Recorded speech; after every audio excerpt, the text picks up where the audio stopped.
Hi everyone, it's Anna, and I wanted to do a quick tutorial today to show you how to use the Faux Tilt Shift action from the new Pure Color workflow. Now, I really love this action because what it does is it blurs the outer edges of your image, and this does a couple of things. It can create a very dreamy, ethereal effect, and it can also bring the focus in towards your subject and really make them pop and stand out. Now, just a really quick synopsis of this. Tilt shift is a type of photography that uses a certain type of lens that blurs particular parts of the focal plane. And you'll see in tilt shift photography, it often produces a miniature effect. So this is obviously a football stadium, but because of the way the top and the bottom portion of the image are blurred on this sort of diagonal, it makes everything look like it's in miniature. Now, that's not exactly what I'm going to be going for with this image, but it's the same concept of blurring certain portions of your photo in order to bring focus towards the subject. So I'm going to go ahead and get started. I've already run the area and light action, which is also from the Pure Color workflow. So now I'm going to run the Faux Tilt Shift action, and this can be found under toners and add-ons. So I'm going to go ahead and press play.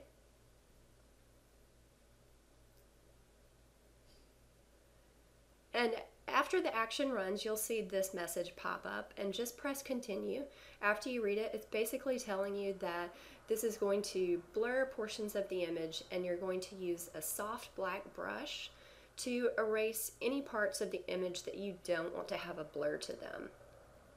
So as you can see, it significantly blurred the outer portions of my image. This is without the blur, this is with the blur. And it's in a circular form, so it's just right over my subjects is where the sharp focus is, and everything out here is more blurry. Now there's also a more blur layer, which is exactly what it sounds like. It will add more blur to your image if you want an even more dramatic look.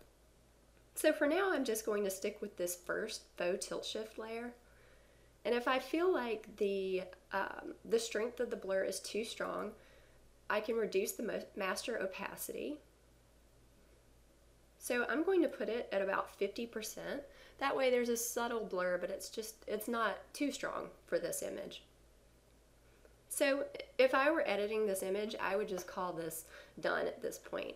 But if you want to, for example, change the shape of your blur, I know a lot of people like to have the blur in their image be at the very top and the very bottom with a line of focus right across the center. That's also a very popular choice and way of using blur, so you can also do that with this action.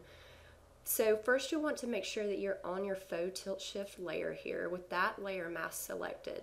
Now go over here to your toolbar and select your rectangular marquee, or you can press M for the keyboard shortcut.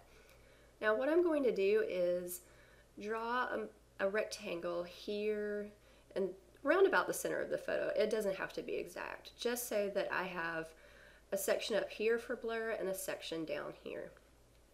Now I'm going to right click and feather the rectangle.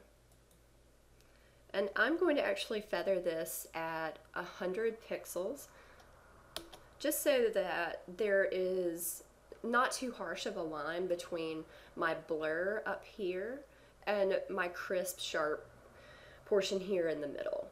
So what I'm going to do is select my soft black brush again, and I'm going to erase here and within the bounds of this marquee tool. And you'll see in my layers in just a moment that even though my brush is on the top of the image up here, it's not affecting that portion of the image because I only have this portion selected.